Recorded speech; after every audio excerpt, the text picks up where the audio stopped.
नमस्कार दोस्तों, स्वागत है आपका आपके पसंदीदा पॉडकास्ट चैनल डिजिटल मेडिकल में। मैं हूं आपका दोस्त और होस्ट आकाश सागर। आज हम बात करने वाले हैं एक ऐसी हेल्थ प्रॉब्लम के बारे में जो लाखों लोगों को चुपचाप परेशान करती है, किडनी स्टोन या गुर्दे की पथरी के बारे में। आज हमारे साथ हैं स्पर्श यूरोगाइनी एंड आईवीएफ सेंटर से डॉक्टर आशीष गुप्ता।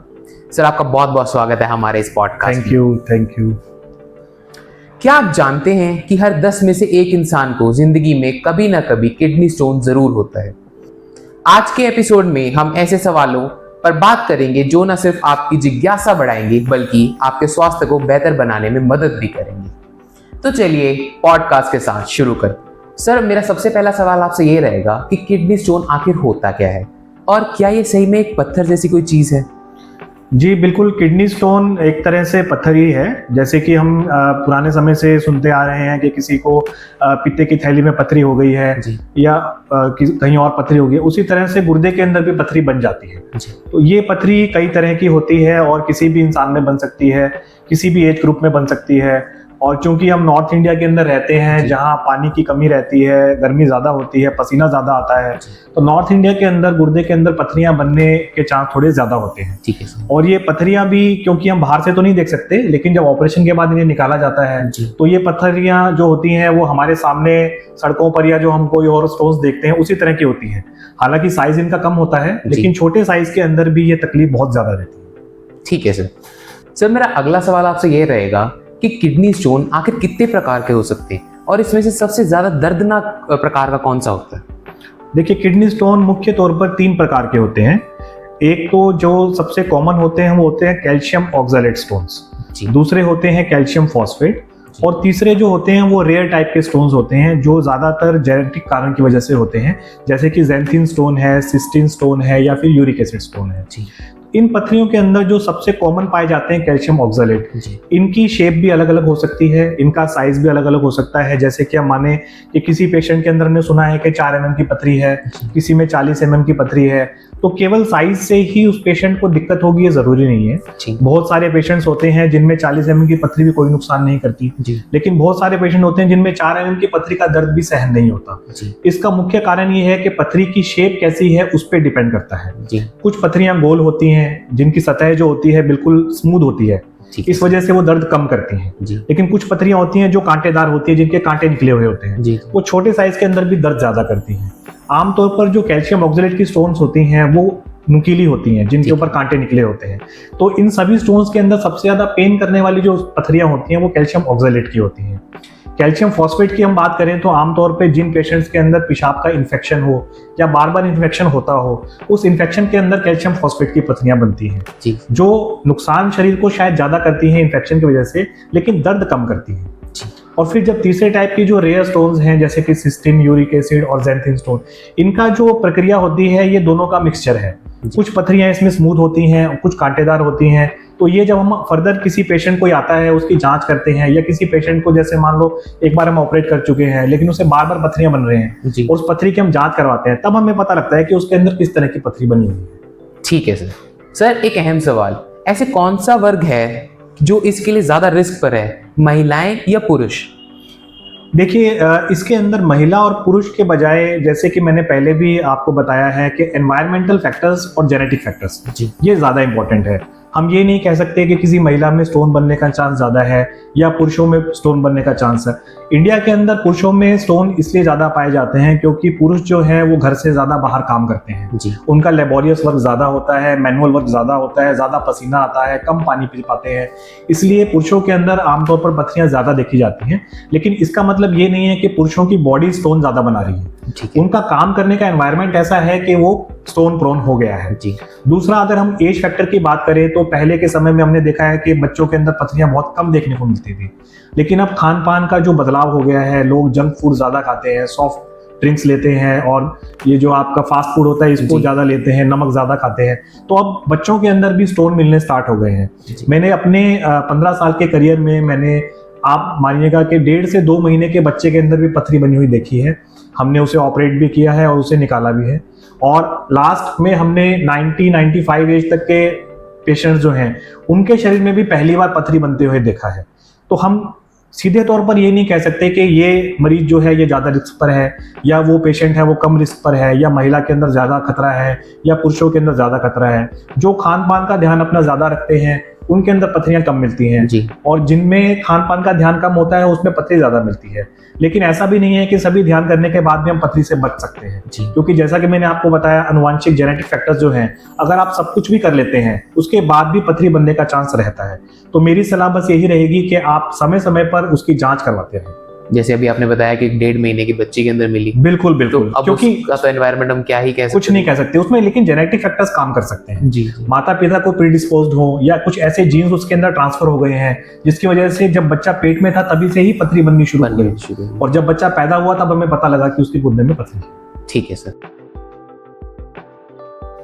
सर मेरा अगला प्रश्न आपसे ये है, किडनी स्टोन का साइज कितना बड़ा हो सकता है? मैंने सुना है क्या ये एक नींबू के आकार तक भी बढ़ सकती है? देखिए, किडनी स्टोन का साइज की अगर हम बात करें तो 2 mm से लेकर के मैंने जो ऑपरेट किया है अपने पर्सनल करियर में 73 mm का स्टोन ऑपरेट किया है, और पेशाब की थैली में तो हमने एक बार 11 सेंटीमीटर का स्टोन निकाला था, और वर्ल्ड रिकॉर्ड जो है इस स्टोन का वो लगभग आप मानकर चलिए कि 87 mm का है जी।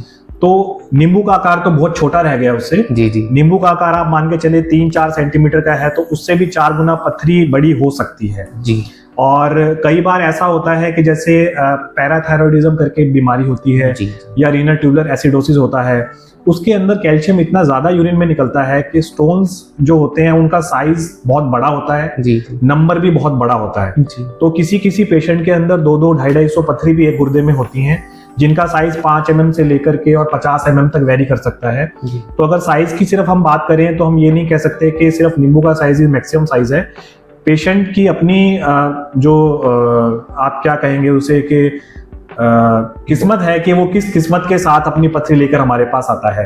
हाँ, ये जरूर है कि बड़ी पथरी होना ज्यादा तकलीफ दे ये जरूरी नहीं है, जैसा कि पहले भी मैंने बताया। छोटी पथरी भी ज्यादा नुकसान दे सकती है। अब मैं अपने एक्सपीरियंस से बताऊं तो मैंने 3 mm की स्टोन के लिए भी पेशेंट को ऑपरेट किया है जी, उससे दर्द सहन नहीं हुआ। और मेरे पास कई पेशेंट फॉलोअप पे भी आते हैं जो 40, 45, 50 mm की पथरी भी अपने शरीर में लेकर के बैठे हैं, लेकिन उन्हें कोई तकलीफ नहीं है तो वो ऑपरेट नहीं करवाना चाहते। तो साइज इसका बिल्कुल वेरी कर सकता है। जिसमें आप एक्सपेक्ट करेंगे बहुत ज्यादा दर्द है, उसमें पथरी कभी बहुत छोटी निकल आती है जी। और जिसको कभी सिम्टम्स नहीं होते, किसी और चीज के लिए वो जांच करवाता है, उसमें बहुत बड़ी पथरी निकल जाती है। ठीक है सर। सर मेरा अगला सवाल आपसे ये रहेगा, जिस पेशेंट के अंदर स्टोन है तो उसको क्या क्या लक्षण महसूस होते हैं? स्टोन्स के सबसे पहला और सबसे कॉमन लक्षण जो है वो तो दर्द ही है जी। आमतौर पर जिससे पहले कभी स्टोन की हिस्ट्री नहीं है उसे अचानक से कभी दर्द उठ जाता है। दर्द भी इतना तेज होता है कि वो सहन करने लायक नहीं होता। आमतौर पर आगे की तरफ और फिर पीछे कमर की तरफ पेन जो है वो रेडिएट करता है जी। और अगर पथरी सरक जाती है तो वो पैर के तरफ या फिर अपने अंडकोश की तरफ भी दर्द जा सकता है। उसके बाद जो कॉमन सिम्टम्स हैं, जब पेन होता है उस समय मरीज को उल्टी आने का, चक्कर आने का या बुखार होने का चांस रहता है, क्योंकि काफ़ी सारे स्टोन्स जो होते हैं वो इन्फेक्शन वाले पेशेंट्स के अंदर होते हैं, या फिर पथरी की वजह से किसी को इन्फेक्शन हो जाता है तो बुखार आ जाता है। तो मैं अगर सबसे कॉमन सिम्टम्स की बात करूं तो पेन, उसके बाद आप मानिए उल्टी और उसके बाद बुखार। लेकिन काफ़ी सारे पेशेंट्स होते हैं जिनको अगर कांटेदार पथरी हो तो पेशाब में खून की समस्या भी होती है। तो ये 4 कॉमन लक्षण अगर हम मान के चलें तो 90% पेशेंट्स के यही सिम्टम्स होते हैं। कुछ पेशेंट्स ऐसे होते हैं जिनको साइलेंट स्टोन्स होते हैं। साइलेंट स्टोन का मतलब ये है कि स्टोन तो शरीर में है लेकिन उसके सिम्टम्स कोई नहीं है। ठीक है सर। आमतौर पर वो किसी और स्थिति के लिए अपनी जांच करवाते हैं, तब हमें पता लगता है कि उसके अंदर स्टोन भी है। ठीक है सर। सर मेरा अगला सवाल आपसे ये है, क्या पथरी का दर्द खाने पीने से जुड़ा होता है या ये कभी भी शुरू हो जाता है?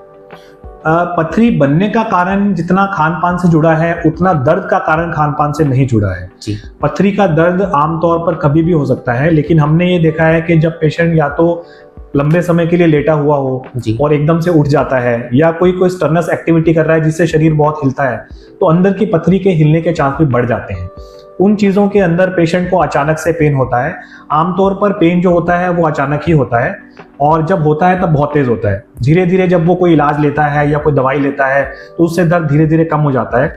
कभी कभी ऐसा होता है कि एक बार स्टोन का पेन हुआ, आपने उसको टिका लिया दवाइयों से जी। लेकिन आप ऑपरेट नहीं करवा रहे हैं अभी, या ऑपरेशन की जरूरत नहीं है, तो हो सकता है कि आपको 6 महीने साल, 6 साल, 10 साल भी स्टोन का पेन ना हो और फिर अचानक 10 साल के बाद एक बार अचानक से दर्द उठ जाए। जी सर। ठीक है, तो हम कभी भी ये प्रिडिक्ट नहीं कर सकते कि किस स्टोन के अंदर पेन कब होगा या किस स्थिति के अंदर ज्यादा होगा। बहुत से पेशेंट्स हैं जो साइलेंटली लेट रहे होते हैं, आराम से सो रहे होते हैं, सोते सोते अचानक दर्द हो जाता है, किसी को काम करते करते अचानक दर्द हो जाता है। तो stone pain is very variable और बिल्कुल भी इसको हम एक्सपेक्ट नहीं कर सकते कब हो सकता है। ठीक है सर। सर किडनी स्टोन में पेशाब करने के टाइम पर क्या बदलाव आते हैं? किडनी स्टोन में जब स्टोन किडनी के अंदर ही है तब तो पेशाब ज़्यादा आने के चांस रहते हैं। पेशेंट को बार बार लगता है कि मुझे पेशाब जाना है, लेकिन जब वो करके आता है तो उसे पूरी तृप्ति नहीं होती। उसे फिर लगता है कि और पेशाब आना चाहिए था लेकिन निकल नहीं रहा। लेकिन जब स्टोन किडनी से सरक जाता है और नली में आ जाता है तो जिस नली में स्टोन आया है उस तरफ का गुर्दा जो है वो पेशाब बाहर निकालने में असमर्थ हो जाता है जी। उस स्थिति के अंदर एक तो भारीपन आता है जी। मरीज को ऐसा लगता है कि जिस साइड पथरी है उस दिन काफी भरा भरा सा है और यूरिन करने के बाद भी उसे अर्ज रहती है कि मुझे यूरिन और करना चाहिए था। कभी कभी पेशाब में खून आ सकता है पथरी के होने के कारण, या फिर पेशाब करते हुए मरीज को जलन का महसूस होता है और बहुत ज़्यादा दर्द होता है जिस समय वो पेशाब कर रहा होता है। कभी कभी मरीज को दोनों गुर्दों में पथरी होती है और वो अगर नली में चली जाए तो दोनों तरफ के गुर्दों का पेशाब रुक जाता है जी। ऐसी स्थिति के अंदर पेशाब बनता तो है लेकिन वो गुर्दों में इकट्ठा हो जाता है और जब मरीज पेशाब करने जाता है तो उसे कुछ भी पेशाब नहीं निकलता, जबकि दिमाग में उसके कॉन्स्टेंटली ये फीलिंग रहती है कि उसे पेशाब करना है। उस स्थिति बहुत गंभीर हो जाती है क्योंकि सारा पेशाब शरीर के अंदर इकट्ठा शुरू हो जाता है। उससे शरीर के अंदर चेहरे के ऊपर सूजन आ सकती है, पैरों में सूजन आ सकती है और बॉडी के अंदर क्रिएटिनिन एक जो चीज होती है जो हमारा पैमाना है ये देखने का कि गुर्दा कितना काम कर रहा है, वो क्रिएटिनिन बढ़ना शुरू हो जाता है। ये एक तरह की एक इमरजेंसी स्थिति है। इस स्थिति में अगर पेशाब ना निकाला जाए तो मरीज को आईसीयू के अंदर भर्ती करना पड़ सकता है, डायलिसिस करना पड़ सकता है या उसमें जान का खतरा भी रहता है। ठीक है सर। सर हमारे व्यूअर्स के लिए एक अहम सवाल, सर घर पर ये कैसे पहचाना जा सकता है कि जो दर्द हो रहा है वो किडनी स्टोन की वजह से है या कोई और प्रॉब्लम है? देखिए, किडनी स्टोन का जो पेन है वो बहुत तेज और अचानक होता है। आमतौर पर वो आगे की तरफ तो होता ही है लेकिन उससे ज्यादा वो पीछे की तरफ होता है क्योंकि किडनी हमारी पीछे की तरफ होती है जी। कभी कभी पेशेंट को जैसे ही पेन स्टार्ट होता है उसमें उल्टी आती है और आपको ऐसा जैसे गैस्ट्राइटिस का जो पेन है उसमें ऐसा लगता है कि शरीर जकड़ा हुआ है जी, हमें कोई भींच रहा है, लेकिन किडनी स्टोन में ऐसा नहीं होता। स्टोन इतना पेन इतना ज्यादा होता है कि वो सहन नहीं हो पाता। मरीज को ऐसा लगता है कि किसी तरह से बस कोई टीका लग जाए या कोई दवाई चली जाए जिससे एक बार दर्द रुक जाए। कुछ पेशेंट्स को जैसे कि मैंने पहले बताया कि जैसे ही स्टोन का पेन स्टार्ट होता है जब वो पेशाब करने जाते हैं तो उसमें कोई ब्लीडिंग दिख सकती है और साथ में उल्टी और बुखार का आना और कमर में पीछे की तरफ दर्द जाना, ये सबसे कॉमन सिम्टम्स है ये देखने के घर पर कि उसे किडनी स्टोन हो सकता है। दूसरा, मरीजों को यह ध्यान रखना चाहिए कि अगर उनके परिवार में किसी को पथरी है और उन्हें भी दर्द हो रहा है तो ज्यादा चांसेस हैं कि वो किडनी स्टोन का पेन होगा, क्योंकि बहुत सारी ऐसी बीमारियां हैं जो अनुवांशिक कारणों से आगे बहती चलती जाती हैं। तो अगर फैमिली में किसी को स्टोन की हिस्ट्री है और किसी दूसरे पेशेंट को भी या किसी दूसरे लोग आदमी को भी दर्द हो रहा है तो ज्यादा चांसेस हैं वो किडनी स्टोन का पेन होगा। दूसरा कि गॉल ब्लैडर जो स्टोन होता है वो हमारा सिर्फ राइट साइड में होता है, उसका दर्द जो होगा केवल राइट साइड में होगा। अगर बाईं तरफ कोई दर्द हो रहा है और वो कमर की तरफ जा रहा है तो किडनी स्टोन के अलावा कोई और कारण होने का चांस बहुत ही कम है, क्योंकि बाईं तरफ हमारी बॉडी के अंदर ऐसी कोई चीज नहीं है जो अचानक से बहुत तेज दर्द करे। आप देखेंगे कि अपेंडिक्स का दर्द है वो भी राइट साइड में होता है, गॉल ब्लैडर का दर्द है वो भी राइट साइड में होता है और किडनी स्टोन अगर राइट में है तो उसका भी पेन राइट में हो सकता है। लेकिन गॉल ब्लैडर और अपेंडिक्स का जो दर्द है वो केवल आगे की तरफ होता है, वो पीछे नहीं जाता। ठीक है सर। यदि कोई दर्द पीछे की तरफ जा रहा है तो ज्यादा चांसेस हैं कि वो किडनी स्टोन हो। ठीक है सर, मतलब कोई भी दर्द अगर हमारा आगे से शुरू हो या फिर शुरू भी पीछे से हो और जाए भी पीछे तो ज्यादा चांसेस हैं कि वो किडनी स्टोन हो। ठीक है सर। सर किडनी स्टोन की जांच के लिए सबसे भरोसेमंद टेस्ट कौन सा है? देखिए, किडनी स्टोन सबसे पहले तो जो सबसे बेसिक टेस्ट है हमारा वो अल्ट्रासाउंड रहता है जी। जो अगर किसी पेशेंट को पेन है तो हम सबसे पहले अल्ट्रासाउंड रिकमेंड करते हैं उसे देखने के लिए। अल्ट्रासाउंड की जो सेंसिटिविटी है वो वैसे तो ऑपरेटर डिपेंडेंट होती है, बट यूजुअली 3 से 4 mm का स्टोन हो या उससे बड़ा स्टोन हो तो वो अल्ट्रासाउंड में पिकअप हो जाता है। ठीक है। एक बार अगर हमें ये पता लग गया कि किडनी में स्टोन है उसके बाद हम उसका फर्दर इन्वेस्टिगेशन करते हैं। इसमें सबसे जरूरी बात ये रहती है कि जिस तरफ गुर्दे के अंदर पथरी है उस गुर्दे में कोई सूजन है या नहीं है जी। पथरी जो है उसका साइज कितना है और पथरी अभी कहाँ पड़ी है, गुर्दे में ही है या गुर्दे से सरक के नली में आ गई है जी। उसके बाद हम ये डिसाइड करते हैं कि वो पथरी अभी ऑपरेशन के लिए जरूरी है या कुछ पानी पीने से या कोई और दवाई लेने से उसे एक बार रोका जा सकता है जी। यदि पथरी ऑपरेशन के लायक है तो हमारे लिए सबसे जरूरी ये देखना होता है कि गुर्दा जिसमें पथरी है वो गुर्दा सही काम कर रहा है कि नहीं कर रहा जी। वो देखने के लिए दो तरह के टेस्ट होते हैं। एक तो ब्लड टेस्ट होता है जिसे हम सीरम क्रिएटिनिन बोलते हैं। क्रिएटिनिन की नॉर्मल वैल्यू जो है 1.4 से कम होनी चाहिए। यदि उससे ज्यादा है तो इसका मतलब गुर्दे में कुछ डैमेज शुरू हो चुका है। और दूसरी जो होती है वो रेडियोलॉजिकल इन्वेस्टिगेशन होती है, जिसको हम आईवीपी या फिर सीटी स्कैन भी बोलते हैं। सीटी स्कैन में हमें ये पता लगता है कि गुर्दे में पथरी कहाँ है, कितनी बड़ी है, एक है या कई सारी पथरी हैं, दूसरा गुर्दे में सूजन है या नहीं, और तीसरा वो गुर्दा ठीक से काम कर रहा है कि नहीं कर रहा। इन सब बातों का निष्कर्ष निकालने के बाद अगर पथरी के ऑपरेशन की जरूरत पड़ती है तो जब पथरी हम निकाल देते हैं उसके बाद भी उसकी जांच की जा सकती है, जिसको हम स्टोन एनालिसिस बोलते हैं। तो जो पथरी हमने निकाली है उसको स्टोन एनालिसिस के लिए भेज दिया जाता है। उसकी जो कंपोजिशन होती है उससे हमें ये पता लगता है कि शरीर में किस तरह की पथरी बनी है, जैसे कि कैल्शियम ऑक्सलेट है या कार्बोनेट है या किसी और तरह की पथरी है। उन पथरियों के हिसाब से हम पेशेंट को कुछ हद तक ये गाइड कर सकते हैं कि क्या खान पान करने से या किस चीज को रोकने से उनकी पथरी दोबारा बनने के चांस कम है। ठीक है सर, हमारे दर्शकों के लिए एक अहम सवाल, पथरी निकलवाने के लिए क्या ऑपरेशन ही हमेशा जरूरी है या कुछ पथरी ऐसी भी होती हैं जो खुद ब खुद निकल जाती है?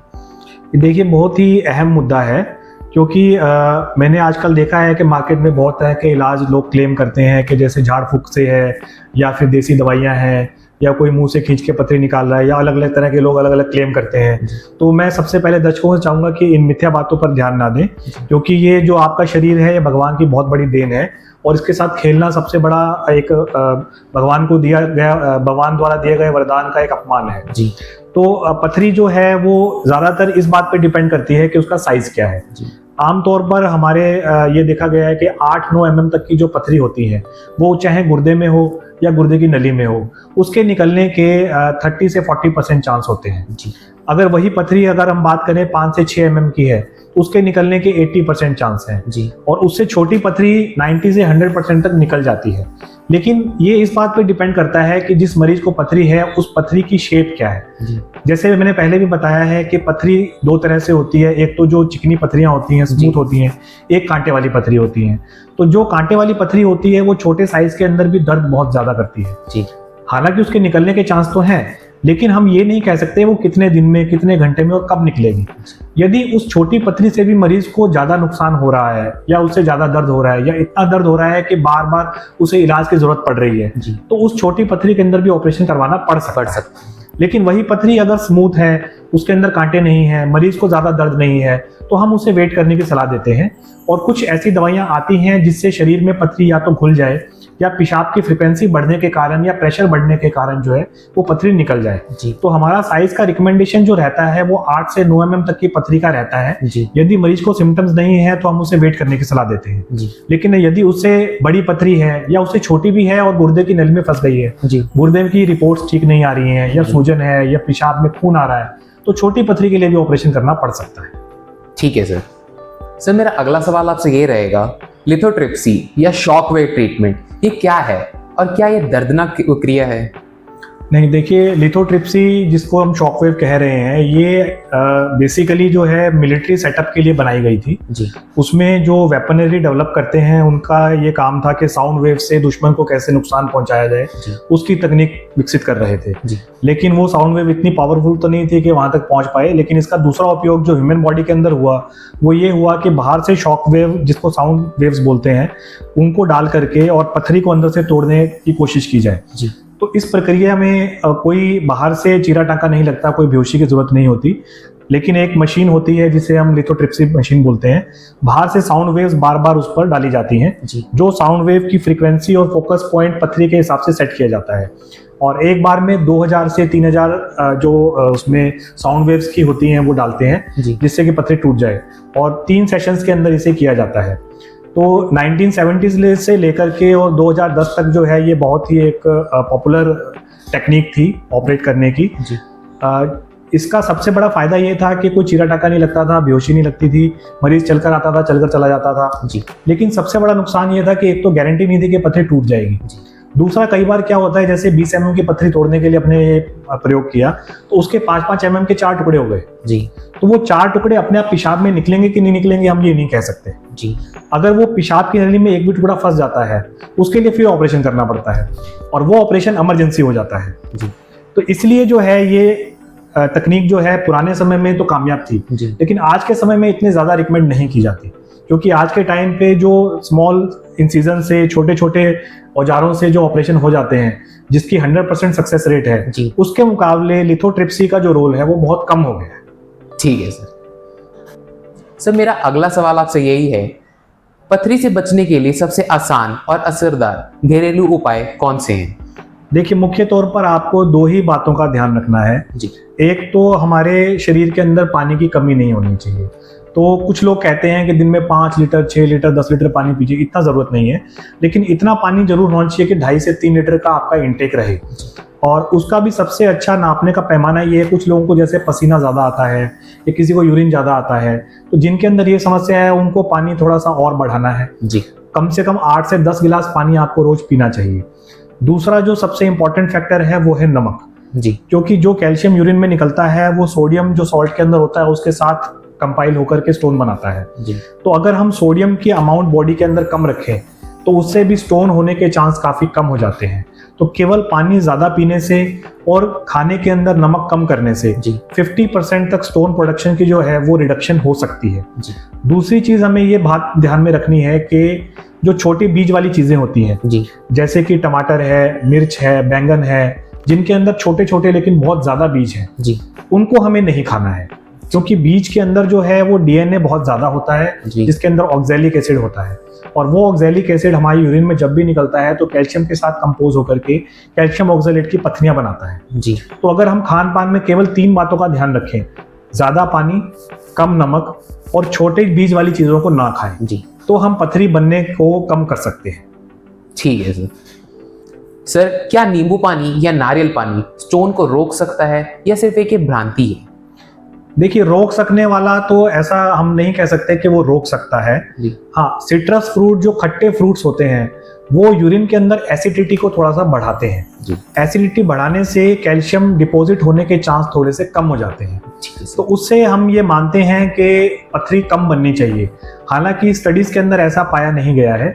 जो लोग नियमित रूप से खट्टे फ्रूट्स का सेवन कर रहे हैं या नींबू पानी पी रहे हैं, उनके अंदर और जो ऐसा सेवन नहीं करते उनमें पथरी बनने के जो कैपेसिटी है लगभग बराबर मानी गई है जी। तो मैं एक तरह से इसे भ्रांति ही कहूँगा कि नारियल पानी पीने से या नींबू पानी पीने से पथरी कम हो जाती है।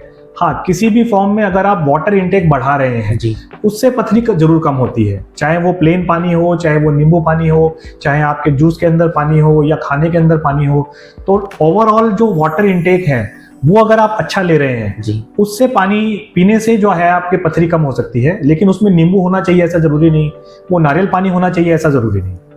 ठीक है सर, इसी से जुड़ा हुआ एक और सवाल, जैसे दोस्त यार जैसे बैठते हैं तो ये बात बोलते हैं, यार अगर इसको किडनी स्टोन है या पथरी जिसको हम कह रहे हैं, तो इसको बियर पिलाओ, बियर पीने से इसकी पथरी निकल जाएगी। तो क्या उसमें भी पानी का रोल है या बियर के अंदर ऐसा कुछ है कि जिसकी वजह से पथरी निकलती है, या ये भी एक भ्रांति है? देखिए, ये उस समय के ज़्यादा नुस्खे थे जिस समय साइंस हमारी स्टोन के लिए डेवलप नहीं हुई थी जी। बियर पीने का फ़ायदा जो था वो ये था कि बियर एक कार्बोनेटेड बेवरेज है जी, और जब भी बियर का कोई कंज्यूम करता है तो उससे किडनी के अंदर यूरिन बहुत ज़्यादा बनता है जी। जब यूरिन ज़्यादा बनता है तो उसका बहुत ज़्यादा प्रेशर भी क्रिएट होता है, तो कुछ लोगों की पथरी जो गुर्दे की नली में फंसी हुई होती हैं उस पेशाब के प्रेशर की वजह से वो निकल जाती है जी। अब इसका नुकसान ये है कि मान लीजिए पथरी आपकी कांटे वाली है जी, और वो नली के अंदर फंसी हुई है जी, और आपने ऊपर से बियर पिला दी है जी, और उसका यूरिन का प्रेशर बन गया, लेकिन वो पथरी सरक नहीं रही, तो जो प्रेशर उसका बना है वो गुर्दे के अंदर इकट्ठा हो जाएगा, उससे गुर्दे में सूजन आएगी और जो तकलीफ आपको पहले नहीं थी वो शुरू हो जाएगी। ठीक है सर, ठीक है। तो मैं आपको यही रिकमेंड करूंगा कि बियर या कार्बोनेटेड वाटर या सोडा, इसकी बजाय अगर आप प्लेन पानी पिए, क्योंकि हमारा पर्पस सिर्फ यूरिन बढ़ाना है जी। हम ये नहीं चाहते कि 5 मिनट में 1 लीटर यूरिन बन जाए जी। हम चाहते हैं कि ओवरऑल यूरिन की प्रोडक्शन बढ़े, इसके लिए प्लेन पानी इज द बेस्ट।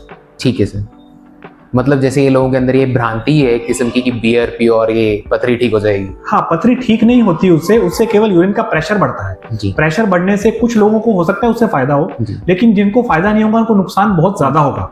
तो हम ये रिकमेंड नहीं कर सकते कि आप बियर पीजिए तो स्टोन निकल जाएगा। ठीक है सर, मेरा अगला सवाल आपसे ये रहेगा, क्या दूध और डेयरी प्रोडक्ट्स किडनी स्टोन का कारण बनते हैं या सिर्फ एक ही मिथ है? नहीं, दूध और डेयरी प्रोडक्ट से स्टोन नहीं बनते ज्यादा। हमें डेली एटलीस्ट 500 ml या उसके इक्विवेलेंट दूध या डेयरी प्रोडक्ट्स लेना चाहिए। क्योंकि यदि बॉडी के अंदर कैल्शियम की कमी हो जाती है तो हमारी बॉडी के अंदर एक नेचुरल प्रोसेस है जिससे हमारी हड्डियों से वो कैल्शियम एब्जॉर्ब करता है और वो फिर यूरिन के अंदर निकलना शुरू हो जाता है। बल्कि अगर आप डेयरी प्रोडक्ट्स बिल्कुल बंद कर देंगे तो स्टोन और ज्यादा बनेंगे और आपकी बोन भी ब्रिटल्स हो जाएंगी, मतलब कि वो नरम हो जाएंगी, हड्डी के फ्रैक्चर बढ़ जाएंगे। तो हम हर पेशेंट को रिकमेंड करते हैं कि कम से कम आधा लीटर दूध या उसके बराबर का डेयरी प्रोडक्ट आप जरूर कंज्यूम करें, जिससे जितनी आपकी नॉर्मल रिक्वायरमेंट है बॉडी की कैल्शियम की वो पूरी मिलती रहे। हाँ, हम ये नहीं कहेंगे कि आप ओवर द टॉप होकर के कैल्शियम को लें, क्योंकि अगर आप कैल्शियम सप्लीमेंट भी ले रहे हैं और डेयरी प्रोडक्ट्स भी ज्यादा क्वांटिटी के अंदर ले रहे हैं तो स्टोन बनने के चांस थोड़े बढ़ जाते हैं। लेकिन डेयरी प्रोडक्ट्स को रोकने से स्टोन नहीं बनेगा ऐसा बिल्कुल नहीं है, बल्कि इसका उल्टा है। डेयरी प्रोडक्ट्स बिल्कुल रोक देने से स्टोन बढ़ जाते हैं, ज्यादा बनते हैं। ठीक है सर, डॉक्टर्स किडनी स्टोन के मरीजों को सबसे पहली सलाह क्या देते हैं? देखिए, हम सबसे पहली सलाह ये देते हैं कि पहले तो अगर आपको किडनी स्टोन है तो उसकी जांच करवाएं। जांच का मतलब ये है कि हमें पहले ये पता होना चाहिए कि असली में किडनी स्टोन है या नहीं है। यदि है तो वो कहाँ पर है, कितना बड़ा है, उससे शरीर में क्या नुकसान हो रहा है। यदि उससे नुकसान नहीं हो रहा है तो हम मरीज को केवल ज़्यादा पानी पीने की, नमक को कम करने की और खान पान के जो परहेज है उसकी सलाह देते हैं। दर्द अगर कभी कभी होता है तो दर्द को टिकाने के लिए जो दवाइयाँ आती हैं उनको रिकमेंड करते हैं। यदि किसी को पथरी की वजह से इन्फेक्शन है तो हम एंटीबायोटिक रिकमेंड करते हैं। लेकिन किसी अगर मरीज को पथरी का साइज ऐसा है कि जो अपने आप निकलने के चांस ना के बराबर हैं, या छोटी पथरी के अंदर भी गुर्दे में सूजन है, पेशाब में खून आ रहा है, बार बार इन्फेक्शन हो रहा है, या और क्रिएटिनिन या खून की जांचों में कोई फर्क पड़ रहा है, तो हम उसे ऑपरेशन की सलाह देते हैं। ऑपरेशन भी इसके अंदर 3 तरह से होते हैं। जैसे गुर्दे की पथरी जो होती है उसमें गुर्दे के अंदर डायरेक्ट एक दूरबीन डाली जाती है जो कि आप मानिए कि 1 सेंटीमीटर के साइज की होती है। सिंगल एक ट्यूब उसके अंदर डाल करके वहीं से पथरी तोड़कर उसी से ही वो निकाल ली जाती है। सिंगल एक टांका लगता है उसके अंदर। पेशेंट को इसके अंदर रिकवरी बहुत फास्ट रहती है। मेरे बहुत सारे मरीज हैं जो 24 घंटे के अंदर पथरी ऑपरेट करवाकर छुट्टी लेकर चले जाते हैं और अगले दिन से अपने काम पर लग जाते हैं। दूसरे तरह का ऑपरेशन होता है कि जब गुर्दे में नली में पथरी फंस जाती है तो हम पेशाब के रास्ते से उसे निकालते हैं। उस पद्धति के अंदर कोई भी चीरा टाका नहीं लगता और पेशाब के रास्ते से जहां पथरी होती है वहीं पर दूरबीन से हम तोड़ करके और उसे वहीं से निकाल लेते हैं। लेकिन कई बार पथरी इतनी बड़ी होती है या इतनी जटिल होती है जो दूरबीन से काबू में नहीं आती है, तब हमें उसे चीरे वाले ऑपरेशन के द्वारा निकालना पड़ सकता है। तो ये सब डिपेंड करता है कि मरीज को पथरी कितनी है, कहाँ है, कितनी बड़ी है और उसे किस चीज की जरूरत है और उसके लिए क्या सेफ रहेगा। ठीक है सर, एक अहम सवाल, क्या किडनी स्टोन से किडनी फेल भी हो सकती है? बिल्कुल फेल हो सकती है। किडनी स्टोन से किडनी फेल होने के चांस उन पेशेंट्स के अंदर ज़्यादा हैं जिनको लंबे समय से गुर्दे में पथरी है या उनकी पथरी गुर्दे से निकल करके नली में फंस गई है। जैसा कि मैंने बताया, यदि नली में पथरी फंस जाती है तो उस तरफ के गुर्दे का पेशाब नीचे नहीं जा पाता, वो वहीं पर इकट्ठा होना शुरू हो जाता है और हमारी किडनी के अंदर सूजन बढ़ जाती है। स्टार्टिंग में ये सूजन ग्रेड 1-2 की होती है। उस समय यदि पथरी निकल जाए या ऑपरेशन द्वारा निकाल ली जाए तो रिकवरी 100% होने के चांस होते हैं।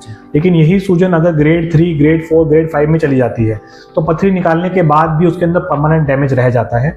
कभी कभी ऐसा होता है कि किडनी पूरी तरह से खत्म हो जाती है, मतलब काम करना छोड़ देती है और पथरी निकालने के बाद भी उसके अंदर कोई इंप्रूवमेंट नहीं होती। और कभी कभी पेशेंट्स को ऐसा भी होता है कि अगर दोनों गुर्दों की नली में पथरी है या दोनों गुर्दों में पथरी है और बहुत लंबे समय से उन्होंने कोई इलाज नहीं लिया तो दोनों गुर्दे फेल हो जाते हैं।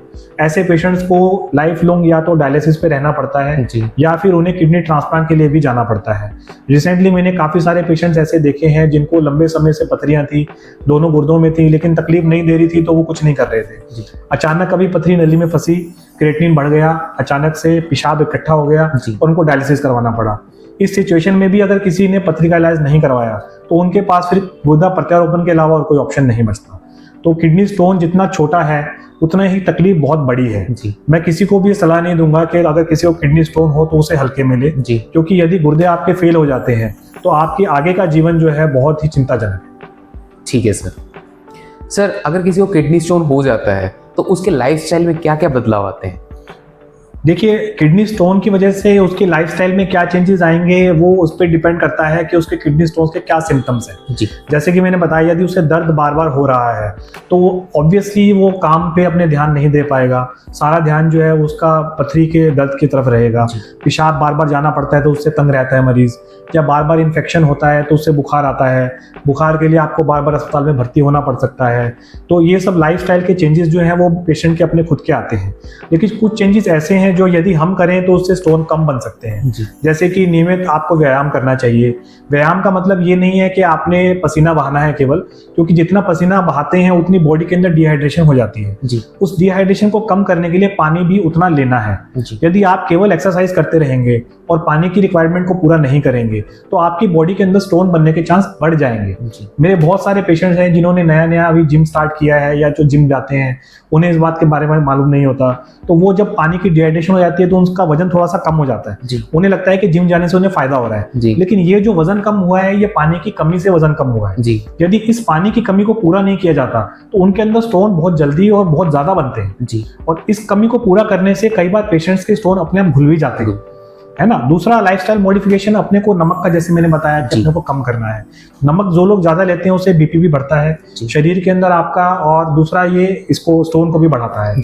तीसरा जो मैंने आपको बताया कि बीज वाली चीजें हैं, खान पान के अंदर अगर हम इन्हें ध्यान में रखें, जंक फूड ना खाएं, सॉफ्ट ड्रिंक्स का सेवन ज्यादा ना करें और छोटे बीज वाली चीजों का परहेज करें, तो बहुत सारे लोगों के अंदर पथरी जो बन रही है वो या तो बननी बंद हो जाती है या फिर वो वापस खत्म हो जाती है। लेकिन हम ये नहीं कह सकते कि इन सब परहेज के बाद भी आपको पथरी नहीं बनी, क्योंकि कुछ अनुवांशिक कारण हमेशा हमारे साथ रहते हैं जिनको हम कंट्रोल नहीं कर सकते। ठीक है सर, अगर पथरी निकल जाए तो क्या राहत मिलती है या खतरा फिर भी बना रहता है?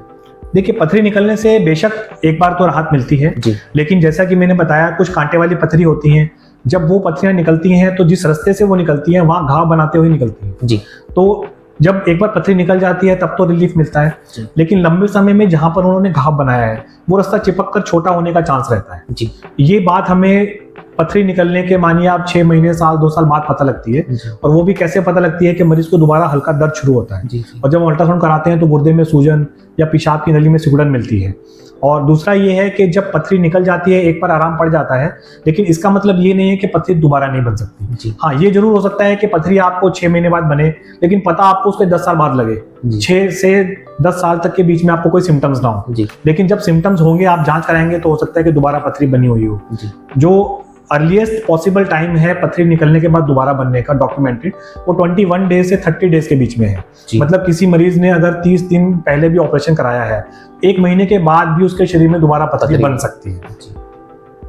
ठीक है सर, आज आपका हमारे इस पॉडकास्ट में जुड़े रहने के लिए बहुत बहुत धन्यवाद। मैं आशा करता हूं कि जो आपने आज किडनी स्टोन के बारे में हमारे दर्शकों को बताया है उससे हमारे दर्शकों को बहुत ज्ञान मिला होगा। तो दोस्तों, आज हमने जाना किडनी स्टोन के बारे में, इसके कारण, लक्षण, इलाज और बचाव के आसान टिप्स। अगर आप या आपके जानने वाले को किसी को भी ये समस्या हो तो ये पॉडकास्ट उससे साथ जरूर शेयर करें। अगर आपको ये जानकारी पसंद आई हो तो डिजिटल मेडिकल चैनल को सब्सक्राइब करें और इसे लाइक भी करें। मिलते हैं अगले एपिसोड में, तब तक के लिए स्वस्थ रहिए और मुस्कुराते रहिए। धन्यवाद।